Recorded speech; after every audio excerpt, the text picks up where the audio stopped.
Welcome back to the Sports Source. We are still doing the Hindsight 2020 in between segments here. This segment brought to you by Medic Regional Blood Center. Donors are still needed, folks, now more than ever, but please call that number on your screen or visit medicblood.org to set up an appointment. They don't want drop-ins right now for your safety, for everyone's safety. They want to make sure it's set up by appointment. Medic Regional Blood Center, they've been doing this since the 1950s, helping so many area hospitals. And once again, I just want to thank you. That's 20 sponsors or 19, 20 sponsors we talked about today. Thank you for supporting them, and thanks to them for allowing me to promote all their fellow family sponsors in this show. Basketball news yesterday, it came out in a French newspaper that Yves Pons had declared for the NBA draft. I think most of us, that's not a surprise. Most of these players like to go out and test their draft status, draft stock. The assumption is he will return. Let's say, it only took one team to fall in love with Darrell Taylor. Let's say he finds out somebody falls in love with him and he doesn't come back. This is the reigning SEC Defensive Player of the Year. You got a lot of talent coming in, but how big of a hit would it be not to have Yves Pons back next year?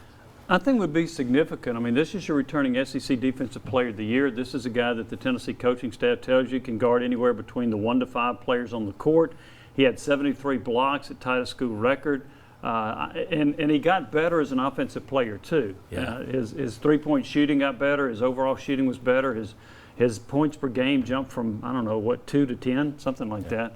I think it would be a huge loss if they and there's the leadership aspect of it as well. So I think that would be significant if Tennessee lost Yves Pons. Yeah, and the one thing you don't want to hear, and has hired an agent, and that's what you haven't heard.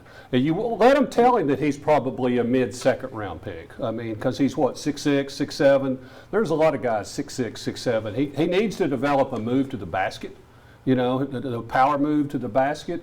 But I think he can get some information that'll prove beneficial to having a better senior year. I wouldn't see him as being a first-round pick. It's funny, for a season last year that will be forgotten, I think most fans are going to forget about it. It ended in strange fashion with no chance in the SEC tournament. You didn't even play it. You were the game that was scheduled when everything got shut down. You didn't have a great year. You lost Lawante Turner, which hurt. But he was one for a year like that. You had several surprise stories. Fulkerson's play this year was a big surprise. Santiago Vescovi delivering the way he did to just landed in the middle of the year. And then the development of Yves Pons, defensively and offensively. To me, that might have been the number one story of the year because I just didn't see that. In the previous 2 years, I did not see that coming.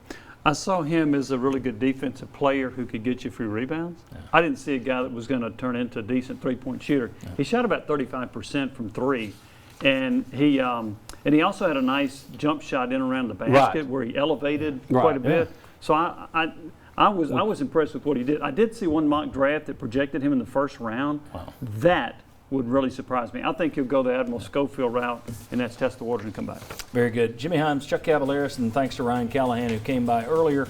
Again, thank you. Without you, there are no sponsors, there is no show. So thank you for supporting us over the last 17 years. We'll be back next Sunday. Until then, be smart, be safe, take care, and we'll see you then.